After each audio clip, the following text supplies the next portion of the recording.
Hello, friends. Welcome to Creative Medicine. In this lecture, we will learn about Differential diagnosis. Polyp. Polyp is seen in all age groups, reproductive age group, menopausal and postmenopausal females.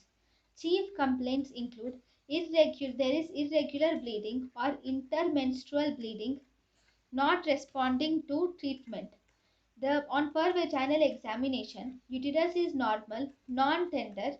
First investigation which is done is transvaginal ultrasonography, and investigation of choice is hysteroscopy, that is diagnostic or therapeutic hysteroscopy. Then gross examinations. On gross examinations, we can originate. Gross examinations depends on the origin.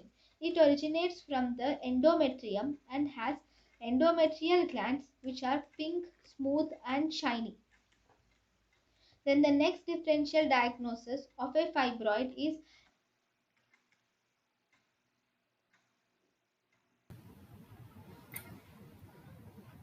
thank you and thank you for watching.